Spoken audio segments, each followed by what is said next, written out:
Ya, selamat pagi anak-anak. Salam sehat semua ya, sehat semua. Bu Vero berharap kalian sehat selalu. Jaga kesehatan ya, protokol kesehatan, yang vaksin ya, dilengkapi, yang belum segera. Kemudian apa? Hidup sehat ya, pola makan, menu makan dijaga, pola hidup dijaga, diatur. Kita mengenai problem transportasi ya, pertemuan minggu ini. Pertemuan keempat ya, problem transportasi sudah terucap sedikit kemarin di pertemuan ketiga ya. Pertemuan keempat ini, di pertemuan keempat ini Ibu sedikit ulas ya yang kemarin. Nah, di problem transportasi sudah sedikit Ibu sampaikan kemarin ya.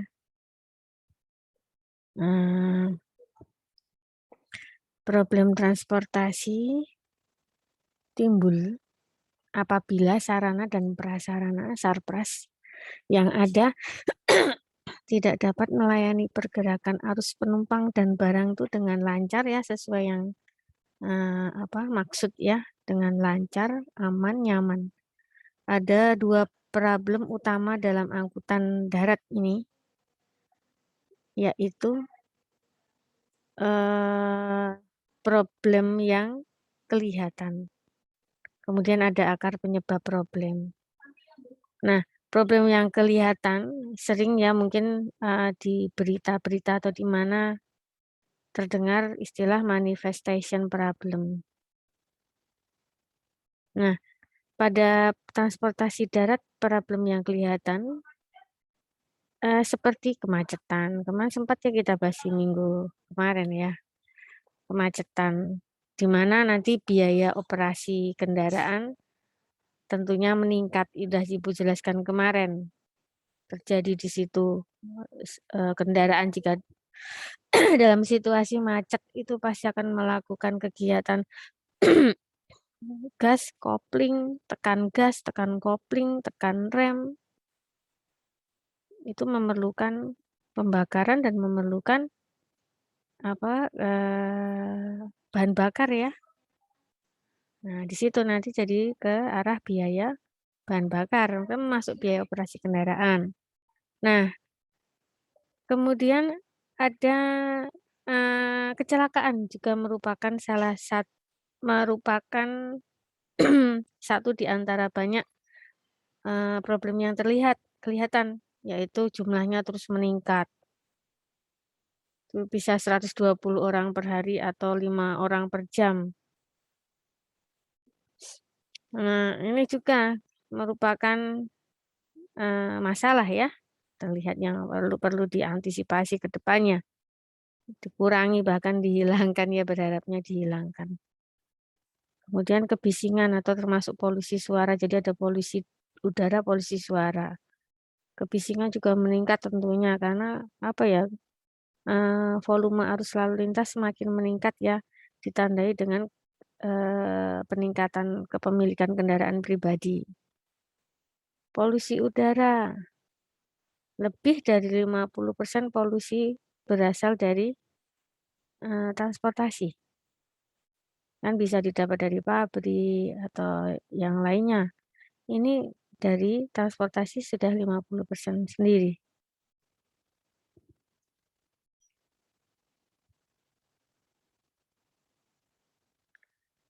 Tidak ada tidak ada yang berani menjamin ya bahwa dengan berkembangnya kota atau daerah, maka tidak akan terjadi kemacetan tuh sepertinya belum bisa dijamin. Jadi dari hasil pengamatan, kemacetan selalu mengiringi berkembangnya suatu wilayah ya, daerah atau kota. Ini dapat dimaklumin karena suatu daerah yang sedang berkembang atau memulai perkembangannya, otomatis ekonomi juga meningkat. Aktivitas meningkat tentunya, apa sih kegiatan-kegiatan. Ya, sehingga kegiatan di jalan juga meningkat, kegiatan transportasi. angkut barang, angkut orang, atau ya pergerakanlah. Untuk itu sejak awal harus dipikirkan bagaimana pengembangan sistem transportasinya, yang sistem Ibu sampaikan kemarin, terstruktur, teratur, berkaitan antar komponen satu dengan komponen yang lain, karena di dalam transportasi ada beberapa komponen. Nah, untuk itu iya, supaya apa, supaya problem yang timbul itu dapat diminimalisasikan, diminimalkan.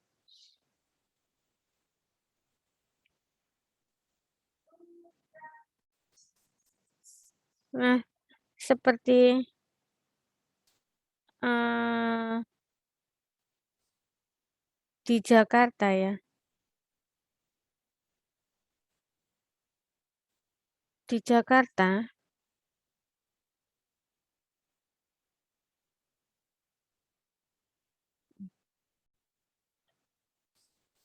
kerugian yang timbul akibat kemacetan di sana tahun tahun dari 2007 saja bahkan sudah mencapai lebih dari angka fantastis ya, satuannya triliun lagi, 28,1 triliun. Bahkan di tahun 2018 sudah mencapai 100 triliun. Ini dari Bappenas ya, suatu angka yang sangat fantastis. 28,1 tuh tahun 2007. Jadi merupakan the impact of traffic jam.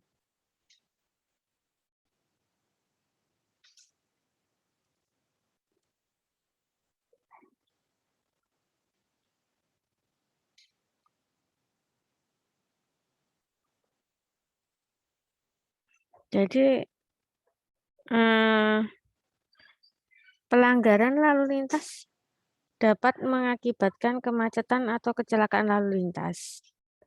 Nah, maka, juga istilahnya, merupakan salah satu ya dari sekian banyak ya, maka dicoba menggunakan elektronik tilang ya.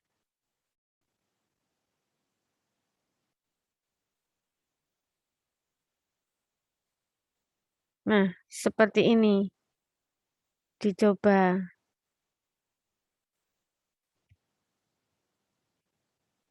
Sebab kerugian akibat kecelakaan baik fatal maupun tidak itu sangat besar. Nah, data Bank Dunia menunjukkan bahwa kecelakaan fatal yang berakibat dengan korban meninggal dunia saja sudah mencapai 1.300 orang per tahun. Memang data tahun 2015. Jumlah pertambahan sepeda motor di DKI 4.000 hingga 4.500 kendaraan per hari. Atau tadi di ini 17,5 juta kendaraan. Itu ada kendaraan pribadi, kendaraan umum. Wah, ini 3,2 juta saja mobil ini di Jakarta yang merupakan traffic jam di sana. Sekian.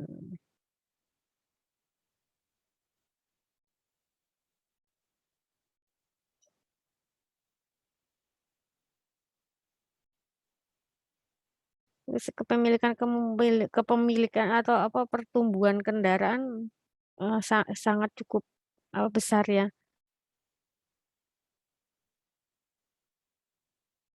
Nah, pertumbuhan kendaraan yang mencapai 12% per tahun, sedang pertumbuhan jalan hanya sekitar 1 hingga 2%. Wah, perbedaan yang sangat signifikan yang mestinya kan sinergis ya. Atau paling tidak itu berharapnya pertumbuhan jalan yang meningkat, tapi pertumbuhan kendaraan mungkin berhenti atau bersyukur berkurang ya, namun tidak akan pernah bisa berkurang. Nah, cara mengantisipasinya ya dengan apa ya, cara-cara menggunakan teknologi ya. Ini tadi yang disampaikan dengan apa tadi, mungkin apa, dicoba menggunakan elektronik tilang, pelanggarannya diproses. Jadi sudah bisa terdetek ada pelanggaran mungkin ya, dengan menggunakan CCTV. Mungkin caranya adalah, kecap ya, terlihat ya dengan CCTV bahwa melanggar traffic gitu ya, traffic light sih misalnya, kan nopolnya apa sih, terlihat ya. Nah, otomatis langsung, terintegrasi dengan, apa ya, bank misalnya ya. Nanti bisa terpotong dengan sendirinya biaya di debit ya di sana. Itu siapa tahu bisa mengurangi pelanggaran, karena pelanggaran salah satu penyebab kemacetan, pelanggaran lalu lintas, merupakan problem terlihat. Nah, ini bisa bisa juga dilakukan demikian. Nah, sedangkan di negara maju, luas jalan sebesar 15 hingga 20% perbandingan yang sangat sangat signifikan dengan yang di kita ya. Di negara berkembang, pertumbuhan jalan hanya sekitar 1 hingga 2%. Di negara maju, 15 hingga 20% dari luas wilayahnya. Nah, sebenarnya teorinya itu seperti kalian main game The Sim apa yang The Sim apa Sim gitu. Jadi pada saat kalian mau masuk di game tersebut, itu jaringan jalan sudah ada duluan, baru nanti membangun pemukiman. Tapi jaringan jalan kan sudah ada duluan ya. Sebenarnya itu teorinya tuh lebih diutamakan pembangunan jaringan jalan daripada pemukiman. Tapi terjadinya di kita adalah, tata guna lahan tuh, meningkatnya lebih drastis ya, lebih lebih cepat. Nah, untuk Indonesia yang transportasinya berbasis jalan raya, road based, hal ini sangat menyulitkan dan berujung pada kemacetan. Perlu dikembangkan angkutan umum massal, tapi berbasis perkeretaapian yang dapat mengangkut banyak penumpang, tapi hanya perlu lahan yang sedikit. Arahnya ke situ, mungkin dikembangkan ke bagian perkeretaapian. Nah, selain itu polusi udara yang terjadi sekarang ini ternyata sebagian besar, lebih dari separuh ya 50% berasal dari kita ya, dari, kendaraan ya, dari knalpot kendaraan. Dan diwakili terwakilkan oleh kota Jakarta dengan polusi udara tertinggi di Asia tahun 2018 namun. Semoga di tahun ini berkurang berharapnya. Nah, belum lagi kalau dihitung kerugian materi karena bahan bakar terbuang percuma gara-gara jalanan macet. Nah, waktu yang terbuang, menimbulkan ketegangan, pengemudi ya. Nah, stressing yang timbul juga merupakan dampak dari problem transportasi, dari pengemudi juga bisa, berdampak di pengemudi istilahnya. Nah, dari ini tadi, ketegangan ini, dari ketegangan pengemudi itu yang merupakan terjadinya kecelakaan sebagai akibat dari, ya apa ya, kita kalau menerima keadaan macet gitu, membuat tegang, membuat lelah, stres, atau macam-macam, menimbulkan kecelakaan, menimbulkan, pandangan jadi apa ya, terkacaukan, tak fokus, terjadilah kecelakaan. Nah, problem yang ada Ibu sampaikan tadi terjadi karena ada akar permasalahan ya. Jadi ada root problemnya yang terjadi di masyarakat. Akar permasalahan tersebut misalnya naiknya pendapatan atau income, naiknya jumlah kepemilikan kendaraan pribadi, angkutan umum yang belum baik jadinya, belum memadai. Itu akar permasalahannya dari situ. Jadi pada saat, orang naik, pendapatannya lumayan sudah mencapai mungkin bagi dalam sebuah keluarga, wah lumayan ini cukup cukup sekali, sangat cukup. Sementara melihat juga sisi lain, eee, transportasi umum atau public transportation-nya belum memenuhi, misalnya belum memenuhi, otomatis kan dengan pendapatan yang lumayan cukup itu tadi, lebih baik pemilihannya adalah kendaraan pribadi, membeli kendaraan pribadi. Nah, di situ, daripada berkendara umum. Ditambah lagi dari sisi, kacamata ekonomi ya, pasar. perolehan kendaraan pribadi mudah sekarang, prosesnya mudah. Itu dia. Jadi di data 2018 menunjukkan bahwa rasio jumlah kendaraan dibanding jumlah penduduk untuk kota Yogyakarta saja sudah 1,1 banding 1. Ini artinya jumlah kendaraan lebih banyak dari jumlah penduduk. Nah, terkait angkutan umum yang belum baik, belum memadai. Misal nih penumpang Transjakarta sejak 2012 cenderung menurun. Demikian juga penumpang Transjogja tidak pernah lebih dari 50%. Karena belum memadai. Apa sih? Dari maksud kemarin, maksud sistem transportasi bahwa harus nyaman, aman, waktu tertempuh lancar, murah, efisien di biaya, efisien di bahan bakar, nyaman, aman. Dan ditambah belum terintegrasi atau belum terpadu dengan baik dengan multimoda yang lain. Nah, jadi biar apa langsung door to door. Jadi nggak perlu jalan kaki lagi jauh, baru bisa naik Trans Jogja, bisa naik Transjakarta, harus ke haltenya di situ.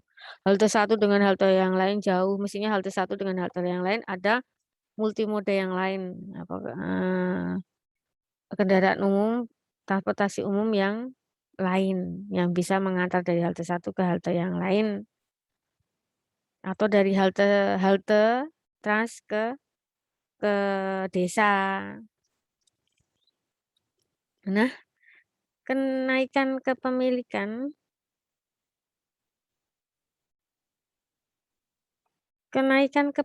kendaraan bermotor di Indonesia berkisar antara 8 hingga 12%.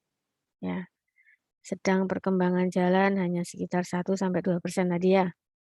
Jadi jumlah sepeda motor baru yang turun ke jalan tiap bulan di DIY sekitar 8.500 kendaraan tahun 2016. Sekarang udah meningkat lagi. Rata-rata luas jalan di Indonesia dibanding luas wilayah sekitar 7%. Di Indonesia ada 7%. Nah, sementara di negara-negara maju, Eropa, 15 hingga 20%. Nah, dengan membandingkan dengan negara maju, ketidakseimbangan ini membuat potensi kemacetan kan semakin besar di Indonesia. Nah, sebagai gambaran tingkat kepemilikan pribadi mobil seperti ini gambar ini. Dengan negara Eropa.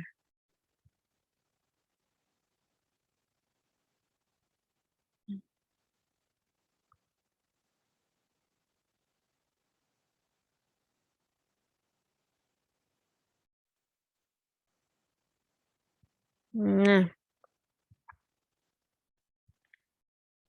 ini juga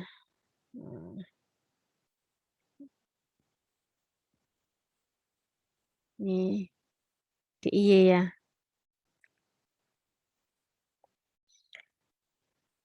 Ini dari gambar ini sumbernya di Sub 2018. Terlihat bahwa rasio kepemilikan kendaraan tertinggi ada di kota Yogyakarta. Di DIY ya.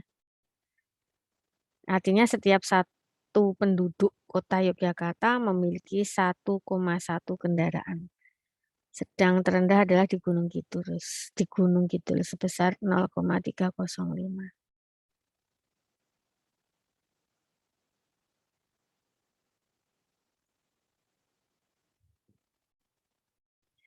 Selanjutnya, untuk mengatasi problem tersebut, maka perlu diselesaikan dulu root problemnya. Diselesaikan dulu akar permasalahannya. Baru kemudian masalah yang tampak di lapangan bisa terselesaikan. Paling tidak terminimalisasikan ya. Terselesaikan tidak sepenuhnya ya, semoga bisa sepenuhnya. Perlu aturan-aturan terkait transportasi ini dan pengendalian atau pengawasan yang ketat. Karena kerugian yang ditimbulkan akibat macet dan sebagainya itu sangat besar. Macet, kecelakaan, dari macet bisa kecelakaan karena efek stres tadi. Nah, dengan demikian baru akan tercipta transportasi yang handal, dan berkelanjutan. Sustainable transportation sesuai tujuan dari Sistranas.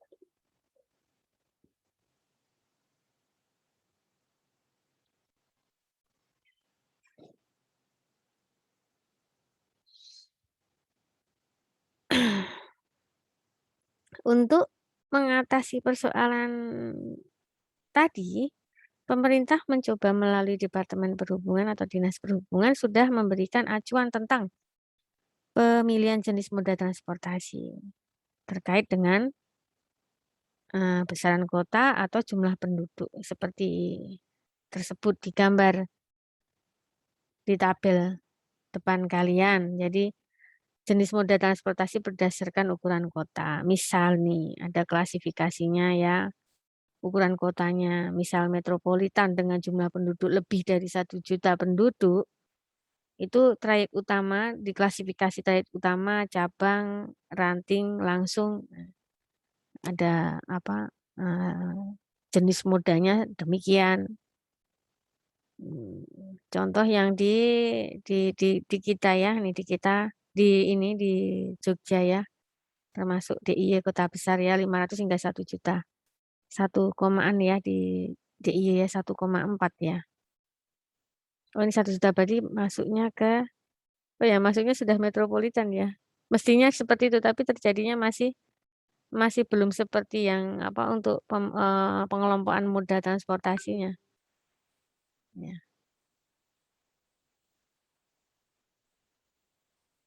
Yang sudah di apa sudah di digerakkan ya di kota Jakarta metropolitan. Jadi pada kota perkotaan jumlah penduduk lebih dari 1 juta jiwa disyaratkan untuk memiliki angkutan umum massal, baik berbasis jalan maupun berbasis perkereta apian. Nah, kota-kota di Indonesia yang berpenduduk lebih dari 1 juta jiwa ada sekitar 14 kota. Tapi baru beberapa yang punya angkutan umum massal perkotaan tuh, seperti Transjakarta yang baru, sementara di Jogja belum. Jalan Trans Jogja aja tidak begitu ada memang Trans Jogja, tapi belum begitu memadai tadi. Serta ada yang baru diresmikan ya adalah angkutan umum untuk daerah Banyumas, tapi di 2018 ya. Bengkulu, Melancing, angkutan umum massal BRT. Nanti untuk apa? Untuk kajian yang tahun masa kini kita di pertemuan berikut ya, Ibu akan sampaikan ya. Nah, Bengkulu sudah ya, sudah terlaunching ya, BRT-nya sudah jalan nih. Ya. Untuk melayani pergerakan warganya yang semakin meningkat aktivitasnya, ekonomi maupun sosial, ya, mengikuti jejak kota-kota besar lainnya di Indonesia. Ini Bengkulu dan nanti kita bicara ke depan nih di minggu berikut untuk Transraflesia Bengkulu. Transraflesia Bengkulu.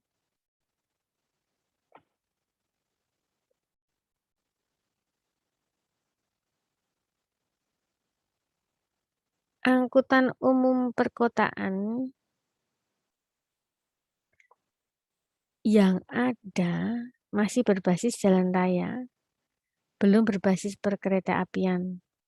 Nah, di gambar ini menunjukkan persentase pemakaian angkutan umum di beberapa kota dunia ya masih terkait dengan kota. Jadi masih lebih lebih kuat ya di jalan raya.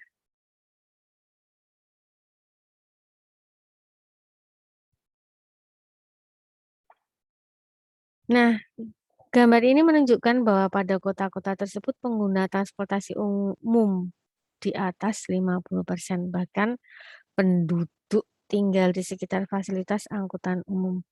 Nah, seperti terlihat pada gambar di kota Hong Kong, sekitar 93% perjalanan menggunakan angkutan umum dan 40% penduduk tinggal di sekitar fasilitas transportasi. Di Tokyo juga, Jepang dan Tokyo 79 perjalanan menggunakan angkutan umum.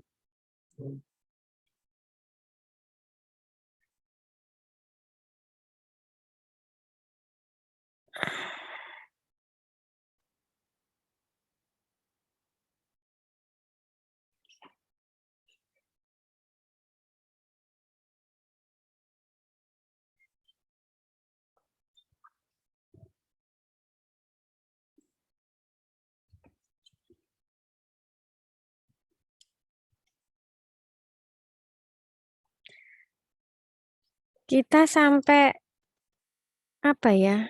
Sekarang masih sampai ya ruang batasnya ya, batas apa? Batas gerak transportasi. Nah, untuk ruang gerak atau batas transportasinya, transportasi merupakan pendukung utama ya perkembangan suatu daerah dan penunjang perkembangan ekonomi. Oleh karena itu sering disebut juga bahwa transportasi merupakan turunan pertama dari ekonomi, pendukung utama dari ekonomi. Karena itu transportasi harus berdampak positif bagi perkembangan perekonomian wilayah. Lebih dari 50% komponen harga jual suatu produk adalah biaya transportasi. Sehingga jika biaya transportasi ini dapat ditekan, maka harga jual produk akan turun. Sudah Ibu sampaikan pertama ya, pertemuan kedua atau pertama. Biaya yang terjadi, biaya apa saja yang ada di transportasi. Mempengaruhi biaya di transportasi tersebut yang tercakup di transportasi mempengaruhi harga jual produk. Ya. Seperti kasus yang di Papua kemarin Ibu cerita ya, Frankie ya. Jadi oleh karena itu pemerintah saat ini memprioritaskan pembangunan infrastruktur transportasi untuk memperlancar distribusi barang pangan ya, pangan, sandang, bahan bahan papan sehingga harga dapat ditekan dan perbedaan harga dari tempat produksi ke tempat konsumen tidak terlalu jauh atau tak terlalu signifikan perbedaannya. Jadi nanti harga jual tidak terlalu mahal. Demikian yang terjadi sebelum ada pembangunan jalan darat dari Pulau Jawa ke Pulau Papua ya. Itu kan ada biaya transportasinya, maka harga jual di sana barang itu mahal. Nah, karena pendistribusian dari Pulau Jawa ke mana? Ke Pulau Papua harus melalui angkutan umum moda berbasis udara. Berbasis laut saja perlu waktu, maka kan biayanya akan keluar banyak karena apa? Belum tertekan di apa ya, jarak tempuh, jarak waktunya masih lama. Nah, pemerintah Indonesia giat membangun infrastruktur mulai 2018 ini masih berjalan hingga sekarang. Infrastruktur infrastruktur transportasi seperti ada Trans Jawa, Trans Sumatera, Trans Papua, Trans Sulawesi dan lain-lain. Nah, Trans Jawa ditargetkan sudah selesai ya dan memang sudah selesai ya. Sehingga distribusi barang semakin lancar dan dapat menekan biaya transportasi yang berujung pada turunnya harga barang. Nah, selanjutnya dari uraian barusan yang Ibu sampaikan, batas gerak yang baik bagi transportasi adalah satuan wilayah ekonomi. Misal wilayah urban, ya, seperti kabupaten, kota, dan sebagainya. Hal ini untuk menghindari biaya transportasi yang tinggi karena harus berganti moda setiap memasuki wilayah lain.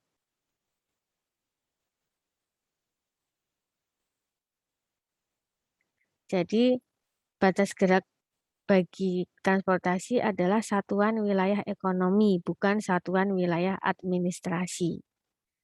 Nah, adanya angkutan umum perkotaan atau urban diadakan untuk melayani hal ini. Satuan wilayah ekonomi tadi, berbatas geraknya. Nah, kereta komuter Jakarta yang mengangkut para pekerja dari kota-kota penyangga di Jakarta, lintasnya adalah Jakarta Bogor, Jakarta Bogor, Bekasi. Ya. Oh, Jakarta ada Jabode, Jakarta Bogor, Depok. Ya, Bekasi. Heeh. Nah, per hari mengangkut sekitar 800.000 orang dan akan terus berkembang.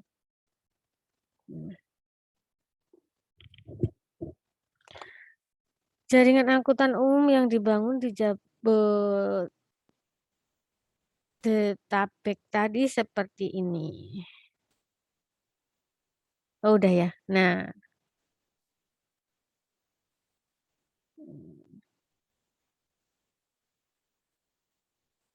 sedangkan jumlah penumpang yang dapat diangkut nih.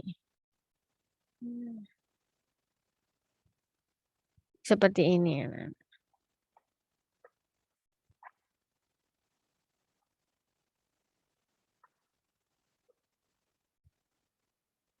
Nah, tabel dan gambar tadi menunjukkan bahwa perkembangan aktivitas penduduk dan ekonomi perkotaan itu harus didukung oleh transportasi yang sesuai maksud dari sistem transportasi, ya, baik dan handal.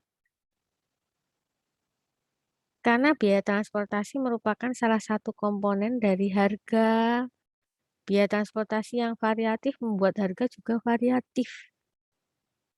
Harga barang di Jawa, contohnya ya ini Jawa, dan di Papua untuk barang yang sama bisa berbeda jauh, signifikan. Yang Ibu sampaikan pertemuan berapa? Es teh itu loh. Harga es teh di zamannya Ibu dulu. Karena Ibu punya teman-teman dari Papua kan bercerita, wah es teh di Jawa, di Jogja ini pas kita kuliah, ketika itu 1.500 per gelas, di sana mencapai 12.000 ketika itu. Nah sekarang sudah, nah itu disebabkan biaya transportasi yang berbeda. Nah, untuk perbedaan atau disparitas harga ini dapat ditekan jika infrastruktur dan sistem transportasinya terselenggara dengan baik. Oleh karena itu, pemerintah saat ini kan sedang memfokuskan pada pembangunan infrastruktur transportasi. Apalagi di Papua ini, sedang dicanang-canangkan, digiat-giatkan. Nah, sistem transportasi yang efisien dan manajemennya juga baik akan membuat pengiriman barang sampai di lokasi tepat waktu sesuai pesanan, sehingga mengurangi kebutuhan gudang yang disiapkan. Jika barang harus menginap karena waktu pengiriman yang tidak pas dengan pesanan, dengan demikian termasuk biaya transportasi. Namun kalau semuanya saling sinergis, maka biaya transportasi dapat ditekan dan harga barang menjadi lebih murah. Dulu gudang merupakan aset perusahaan, sekarang merupakan pemborosan. Nah, sistem ini dikenal dengan istilah just in time, JIT, yang awalnya dikembangkan oleh perusahaan-perusahaan Jepang, Toyota misalnya.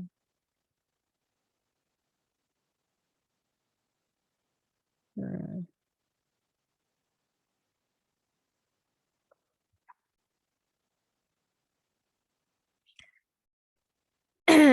dari penjelasan tadi bahwa transportasi memegang peranan penting bagi perkembangan dan kemajuan suatu negara keterkaitan dengan ekonomi ya.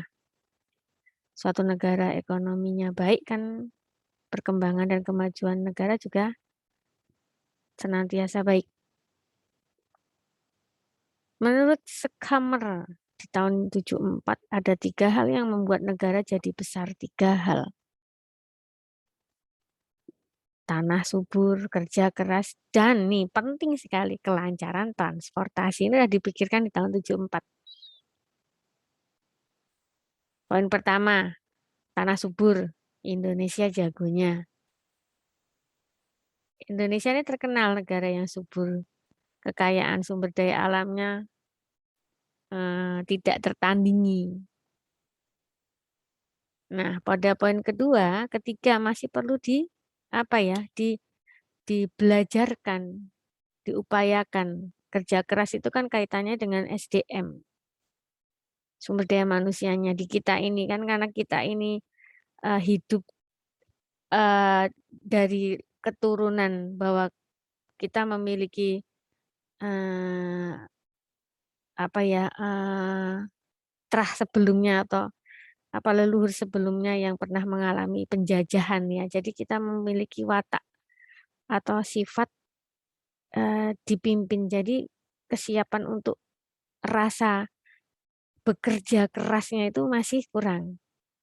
Ya karena kita, ketika itu saat penjajahan kan kita dijajah secara mental juga, fisik juga dari situ. Jadi, sifat kerja keras masih perlu diupayakan. Artinya masih perlukan SDM dan mungkin juga fasilitas. Nah, ini kan banyak fasilitas teknologi yang memadai untuk menjadi negara yang sangat besar atau maju.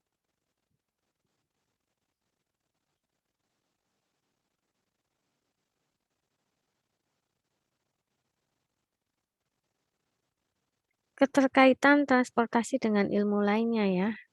Masalah transportasi akan selalu terkait dengan masalah yang ada di masyarakat. Karena transportasi berkembang sejalan dengan perkembangan masyarakat. Ya, bertambah populasi, bertambah pula kepemilikan kendaraan pribadi. Seakan satu orang berbanding 1,1 atau berbanding satu. Jadi setiap satu orang lahir bakal dijamin dia akan memiliki kendaraan. Intinya seperti itu. Karena public transportation-nya belum memadai.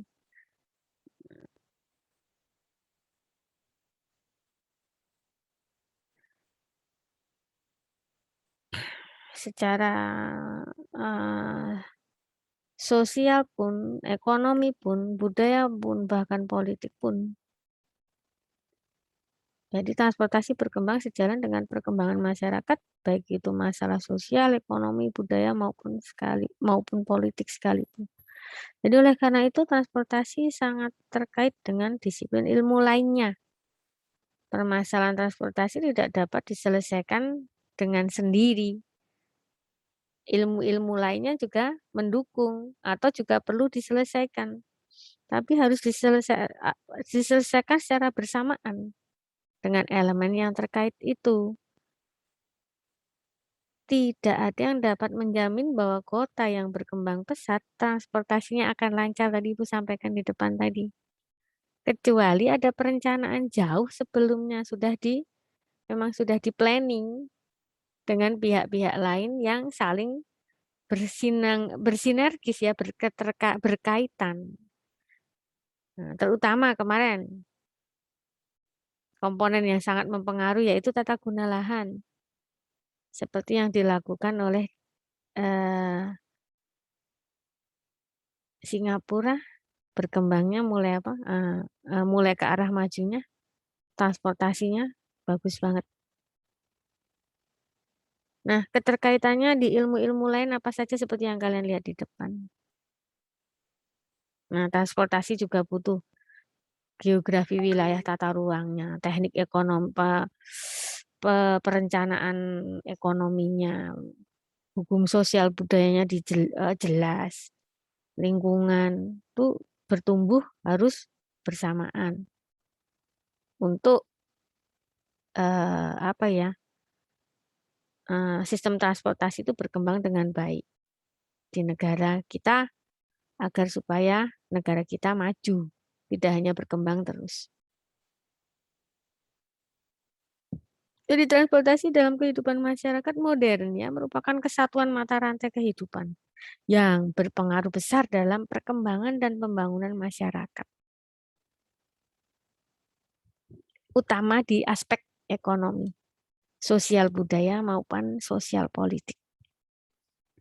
Oleh karena dalam menata transportasi perlu memperhatikan ini tadi, budaya, ekonomi, dan lingkungan. Misalnya nih, banyak jembatan penyeberangan yang tidak berfungsi nih ya, padahal dibuatlah untuk fasilitas pedestrian. Tidak berfungsi karena masyarakat masih senang menyeberang di bawah kadang sambil berlari. Cepat, buru, budayanya, tradisinya. Daripada naik jembatan penyeberangan JPO, jembatan penyeberangan orang. Makanya JPO itu kan kadang apa ya, terbengkalai ya, malah di atas itu sering dipakai di jajar-jajar itu, mohon maaf Ibu menyampaikan, untuk tidur tunawisma seperti itu. Bahkan untuk menyeberang kendaraan bermesin roda 2, nah itu kalau di Jakarta terjadi itu sering tuh seperti itu. Karena yang apa, harusnya kan JPO ya, jembatan penyeberangan orang. Orang lebih, males naik ke atas menggunakan tangga. Terus nyebrang aja begitu saja lari cepat, waktunya juga keburu. Nah, namun di ini, di Amplas ya, itu ada penyeberangan JPO, sudah mulai berfungsi ya di sana ya.